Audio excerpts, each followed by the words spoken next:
সামনে দেখা যাচ্ছে ডিআরসি পার্কিং। এখানেই আমরা আমাদের ইভি গাড়িটা রেখেছি।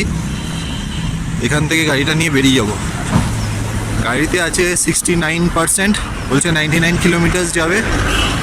আর এখান থেকে শিলিগুড়ি হচ্ছে 67 কিলোমিটার্স। আশা করছি আরামসে পৌঁছে যাব।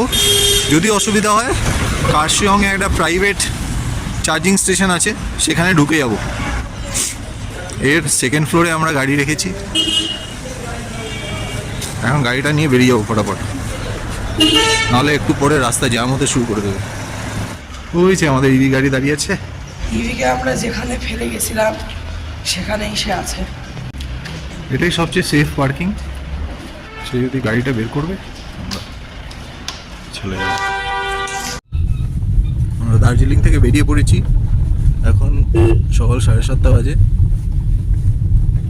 এখনও 62% দেখাচ্ছে গাড়িতে, 101 কিলোমিটার্স। আর আমাদের যেতে হবে 67 কিলোমিটার্স। মাঝে মাঝে আমাদের চালাতে হচ্ছে ডিফগার। দেখতেই পাচ্ছেন ঝাপসা হয়ে গেছে কাঁচ। আমরা কার্শিয়ং পৌঁছে গেলাম। এখান থেকে আর 36 কিলোমিটার। আর আমাদের দেখিস সিলিন্ডার নিয়ে যাচ্ছে, কিন্তু এখান থেকে আর 36 কিলোমিটার কার্শিয়ং থেকে। রেঞ্জ এখন 104 দেখাচ্ছে। সকালবেলাও রাস্তায় একটু হালকা হালকা জ্যাম পাচ্ছি আমরা। এরপরে কিন্তু আরও জ্যাম হয়ে যাবে। দার্জিলিং কার্শিয়ং এসব জায়গা জানেন খুব বিজি জায়গা। আর পাশে রেল লাইন আছে, যার জন্য রাস্তাটা হয়ে গেছে সরু, যার জন্য জ্যামগুলো হয়। দার্জিলিংয়ের ওপরে তো ঘুম মনেস্ট্রি, তারপরে বাতাসিয়া লুপ, এই পয়েন্টগুলো দেখার থাকে, যেখানে গাড়ি আবার সাইড করে লোকে দেখে সাইড সিন, যার জন্য জ্যামগুলো থাকে ভালো। আমরা সকাল সকালই নেমে আসছি।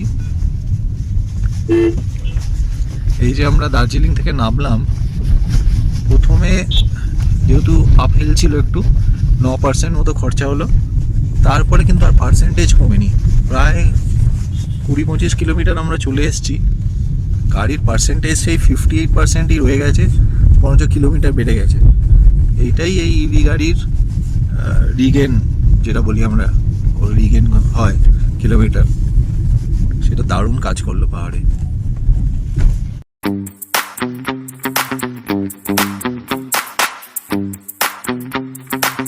এখান থেকে আর 25 কিলোমিটার একটা সার্ভিস সেন্টার, এখানে চার্জিং স্টেশন। শিলিগুড়ি? হ্যাঁ, শিলিগুড়ির কাছেই। তো শিলিগুড়িতে যে 3টি আছে, তার মধ্যে প্রথমটা আপনাকে দেখিয়েছি রঙ্গিত। এবার নামার সময় আর একটা দেখাচ্ছি, সেটা হচ্ছে সার্ভিস সেন্টার টাটার। সেখানে আমরা গিয়ে ফাস্ট চার্জ দেবো। এখান থেকে মাত্র 26 কিলোমিটার।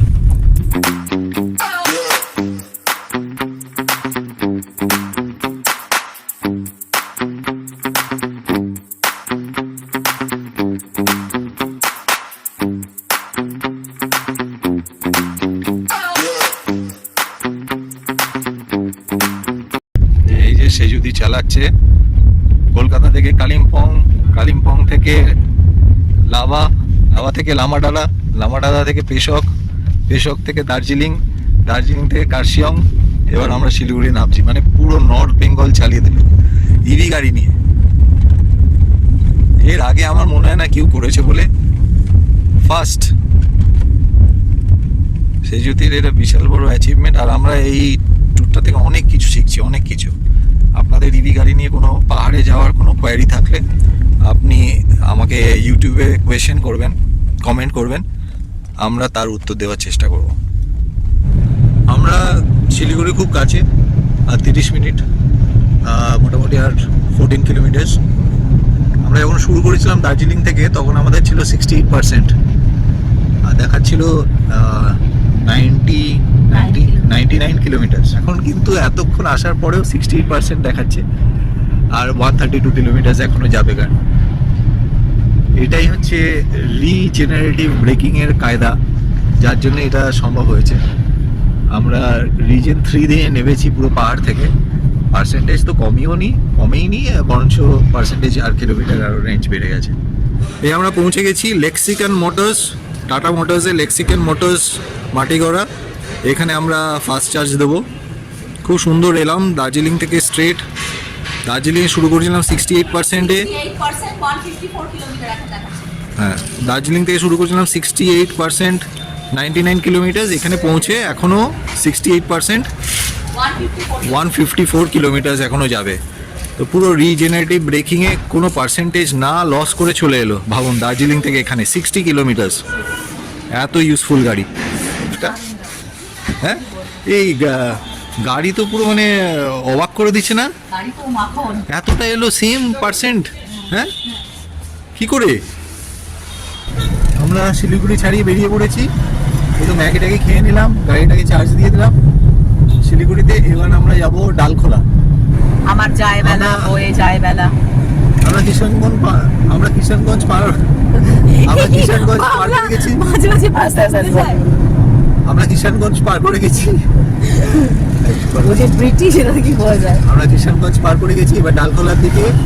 ডালখোলা আর 22 কিলোমিটার, সময় লাগবে 24 মিনিট। এগিয়ে যাচ্ছি, 1:30টার সময় পৌঁছবো, এখানে গিয়ে লাঞ্চ করবো। তারপরে মালদা। দেখা যাক আমরা একদিনে সে যদি দার্জিলিং থেকে সোজা কলকাতা নিয়ে যেতে পারে কিনা, এই রেকর্ডটাও করতে পারে কিনা দেখি। এটাও কি সম্ভব? দেখা যাক কি হয়। এবির পক্ষে ইভি গাড়ি কি একদিনে আনতে পারে, এটাই হচ্ছে এখন প্রশ্ন। আর সে যদি কি পারবে, দেখা যাক। সময় কিন্তু আছে, এবং দেখা যাক কতটা টাইম ম্যানেজমেন্ট করা যায়, আর গাড়ির ওপরও নির্ভর করছে। 75 কিলোমিটার বাকি আছে গোল্ডেন পার্ক মালদা। এখন 1 ঘন্টা 18 মিনিট। রাস্তা বেশ ভালোই পাচ্ছি, পরিষ্কার একদম ঝকঝকে রাস্তা।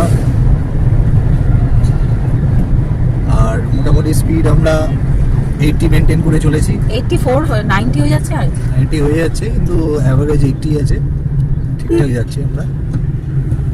তো আমরা সকালবেলা 7টার সময়, 7:30 7:30টার সময় দার্জিলিং থেকে স্টার্ট করেছিলাম। এখন বাজে 3:26। আর সেই যদি তো চ্যালেঞ্জ নিয়ে নিয়েছে যে একদিনেই পৌঁছবে কলকাতা। তো দেখা যাক কি হয়। In 600 meters, Thai planet. side left to stay on National Highway 12. National highway 12 দিয়ে যাচ্ছি। স্লাইড লেফট মানে কোনটা? ওই ওপর দিয়ে একই ব্যাপার। সূর্য অস্ত্রের দিকে। অস্ত্র জান, তুই যে চুপ কর জান, আমি আর বাবা অ্যাক্সিডেন্ট হয়ে যাবে। সূর্য অস্তের দিকে অস্থির আমি নিচ্ছি। কিন্তু সেই যদি ড্রাইভিং এর কোনো অস্ত্র নেই, সেই যদি সেই সকাল 7টা থেকে চালিয়ে যাচ্ছে তো চালিয়ে যাচ্ছে। হ্যাঁ, এই ড্রাইভিং এর সূর্য অস্ত যাবে না কোনোদিনও, উনি চালিয়েই যাচ্ছেন। এখন বিকেল 4টে বাজে, আর 40 কিলোমিটার বাকি। আমরা মালদা গোল্ডেন পার্ক হোটেলে ঢুকে যাব, এখানে গিয়ে একটু কফি খাবো। তারপরে আর 2টো স্টপ মাত্র, বহরমপুর আর তারপরে হচ্ছে কৃষ্ণনগর। তারপরে আমরা কলকাতা পৌঁছে যাব। আসুন, আপনাদের সবাইকে বলে রাখি, এটা কিন্তু একটা টাটা টিগোর ইভি গাড়ি। ইভি গাড়ি নিয়ে সকাল 7টায় আমরা দার্জিলিং থেকে বেরিয়েছি। 7:30টায় দার্জিলিং থেকে বেরিয়েছি। আর আমরা প্ল্যান করছি 12টার মধ্যে ঢুকে যাওয়ার, মানে দিনে দিনে দার্জিলিং টু কলকাতা একটা ইভি গাড়ি নিয়ে। দিনে দিনে না, রাত 12টা হচ্ছে রাত। কি 12টার মধ্যে যাচ্ছি তো, সকাল 7টা থেকে রাত্রি 12টা কত হয়? দিনে দিনই তো হয়। গান বন্ধ হয়ে গেল। আর 17 কিলোমিটার বাদে হোটেল গোল্ডেন পার্ক। বেশিক্ষণ আর বাকি নেই। রাস্তা খুব ভালো এখন পর্যন্ত। আমরা দার্জিলিং থেকে যা রাস্তা পেয়েছি, হ্যাঁ কেমন রাস্তা পেয়েছি গো? পুরো মাখন রাস্তা। আমরা হোটেল গোল্ডেন পার্ক থেকে বেরিয়ে গেছি, আমরা এখন মালদায় আছি। আমরা খুব সম্ভবত যাব কলকাতা, কিন্তু যদি কলকাতা না যেতে পারি তাহলে আমরা কৃষ্ণনগরের নিপবিথি রিসোর্টে থাকবো। এখনও গুগল ম্যাপ দেখাচ্ছে আমরা পৌঁছাবো 1:30-2টো নাগাদ। দেখা যাক কি হয়। মাম্মা তুই কি পারবি চালাতে? হ্যাঁ হ্যাঁ পাবো। সেই যদি বলছে পারবে, কিন্তু এখনও প্রায় 8 ঘন্টা লাগবে আমাদের গড়িয়াহাট পৌঁছতে। এখন আমরা মালদা থেকে বেরোচ্ছি, এখন সন্ধ্যে 5:30। আমাদের গাড়ি চার্জ দেওয়া হয়ে গেছে। আমরা একটু স্যান্ডউইচ আর কফি খেয়ে নিলাম। আমরা এখন বেরিয়ে যাচ্ছি। এরপরে বহরমপুরে একটা স্টপ দিয়ে তারপরে কৃষ্ণনগরে গিয়ে আমরা ডিসাইড করব যে আমরা কৃষ্ণনগরে থাকবো না কলকাতা যাব। দেখা যাক কি হয়। এবার আমরা বহরমপুরের দিকে এগোচ্ছি। এখান থেকে 80 কিলোমিটার বাদে আমরা পৌঁছবো। একটু হালকা চার্জ নিয়ে নিয়ে তারপরে কৃষ্ণনগর ফারাক্কা ব্যারেজের ওপর দিয়ে যাচ্ছি রাত্রিরে। এই ট্রেনটা দেখাচ্ছি, কি ট্রেনটা, ওই সাবাস। এই ট্রেনটাই মনে হয় নারদের তুলবে। বন্ধুদেরকে এই ট্রেনটাই তুলবে। ট্রেনটা বেরিয়ে যাচ্ছে, ট্রেনের নামটা অন্ধকারে দেখা যাচ্ছে না, কিন্তু পুরো এসি কম্পার্টমেন্ট। সে যদি ঘুম পাচ্ছে না তো। আচ্ছা, 4 নম্বর বার মামা গেল এই নিয়ে। 4 বার মানে যাওয়া আসা তাই তো? একবার গ্যাংটক আর একবার আমাদের এই নর্থ বেঙ্গল হয়ে গেল। এখনো গাড়ি চালিয়ে যাচ্ছে, সকাল 7টা থেকে চালাচ্ছে, 7:30। সকাল 7:30 থেকে চালাচ্ছে দার্জিলিং থেকে। খুব পার্টিকুলার টাইমের বিষয়, একটু ভুল হলে হবে না, টাইম আর কিলোমিটার, ও এদিক ওদিক হলে মুশকিল। আমরা স্বপ্না হোটেল ধাবায় পৌঁছে গেছি, এটা বহরমপুরের কাছে। এখানে থাকারও জায়গা আছে, আর এখানে এই চার্জিং স্টেশনে আমরা চার্জ দিচ্ছি, প্রথমবার চার্জ দিচ্ছি। কার্ড সোয়াইপ করে চার্জিং শুরু হয়ে গেল।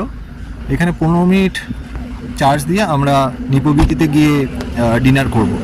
নিপবিতি হচ্ছে কৃষ্ণনগরে, এটা পুরো হাইওয়ের উপরে একদম বাঁদিকে। এখানে চার্জিং হচ্ছে। আমরা বহরমপুরের ধাবা থেকে বেরিয়ে গেছি, আমাদের গাড়ি 85% চার্জ হয়ে গেছে, রেঞ্জ দেখাচ্ছে 206। এখান থেকে বেথুয়ার নিপবিথি, এখান থেকে 123 কিলোমিটার, সময় লাগবে 2 ঘন্টা 23 মিনিট। আমরা শুরু করেছি সকালবেলা 7টার সময়, 7:30। এখন বাজে 8:14। আমরা 10:30টায় পৌঁছবো, 10:30টায় পৌঁছবো বেথুয়া। তারপরে আরও 3 ঘন্টার উপরে লাগবে মনে হচ্ছে। তো পৌঁছতে আমাদের রাত্রির 1:30 বাজতে পারে। এখন দেখা যাক রাত্রি যদি একটু খালি হয়ে যায় রাস্তা, তাহলে আগে পৌঁছবো। বন্ধুদেরটা বল। আর এদিকে রুক্মিণী আর পাপাই এখন শিলিগুড়ি এনজিপি থেকে ট্রেন ধরবে, 8:30টায় ওদের ট্রেন, ওরা ট্রেনে উঠছে। তাহলে ভাবুন, এত ভালো ড্রাইভ করেছে, সকাল 7টায় বেরিয়ে এখন 7:30। হোটেল থেকে তো বেরিয়েছি না 7:30। না, হোটেল থেকে বেরিয়েছি মানে ওটাই বেরিয়েছি, হোটেলে বেরিয়েছি 7টায়, আর তারপরে গাড়ি না গাড়ি স্টার্ট করেছি 7:30, ওটাই। আমরা এই পলাশি পার করছি, আর 30 কিলোমিটার, তারপরে বেথুয়া চলে আসবে। আধ ঘন্টা সময় লাগবে, ওইখানে গিয়ে আমরা একটু ডিনার করে নেব। রাত 10:30 বাজে আমরা এই নিপবিতিতে পৌঁছে গেছি। নিপবিতি বেথুয়াতে, এখানে উপরে থাকার জায়গাও আছে, 1400 টাকা করে ভাড়া রুমের। আমরা থাকবো না, আমরা কলকাতাতে বেরিয়ে যাব, 10:30 বাজে পৌঁছে যাবো 1টার মধ্যে মনে হয়। আর এই হচ্ছে চার্জিং স্টেশন, দুটোই ফাস্ট চার্জ এখানে। আমরা চার্জে দিয়ে দিয়েছি গাড়ি, এটাই আমাদের লাস্ট চার্জ।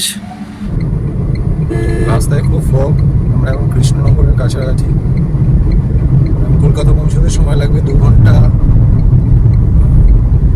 42 মিনিট, আর 129 কিলোমিটার। আমরা বাড়ি পৌঁছবো 2:30 বাজবে। খুব বেশি ফগ যেন না হয়, এটাই প্রার্থনা করছি, নাহলে আরো লেট হয়ে যাবে পৌঁছতে। আস্তে আস্তে যাচ্ছি আমরা, ফগের মধ্যে দিয়ে অনেক কষ্ট করে ড্রাইভিং করে আসতে হলো, প্রচুর সময় লেগে গেছে। 2:42 বাজে, এখন আমরা মহা ফ্লাইওভারে উঠবো, আর 4 কিলোমিটার। আমাদের আর 20% চার্জ আছে, দেখাচ্ছে 42 কিলোমিটার যাবে এখান থেকে, আর আমাদের 10 কিলোমিটার। আমরা 88% দিয়েছিলাম, ভেবেছিলাম আরামসে চলে যাবো, কিন্তু ডিফোগার চালাতে হলো, সেই জন্য পার্সেন্টেজ অনেক কমে গেছে, আর 20% দেখাচ্ছে। সকাল 7:30টায় দার্জিলিং থেকে, আর এখন বাজে 3:10 বাড়ি পৌঁছে গেলাম। হ্যাঁ, এটা খুব হেক্টিক ড্রাইভ ছিল। আরো ড্রাইভ করতে পারবে? কত কিলোমিটার করতে পারবে আরো? হ্যাঁ, বাপরে বাপ, কি সাংঘাতিক ড্রাইভিং স্কিল। পুরো ফগ, কিছু দেখা যাচ্ছে না, রাস্তা ফাস্তা, তার মধ্যে দিয়ে আমাদের আধ ঘন্টা তো আরো দেরি হয়ে গেল এই ফগের জন্যে। এখন আর 8 কিলোমিটার, 18% চার্জ মারত, দেখা যাচ্ছে 37 কিলোমিটার যাবে। আমরা টাইম টু পৌঁছে যাবো মনে হচ্ছে, 17% বাকি আছে।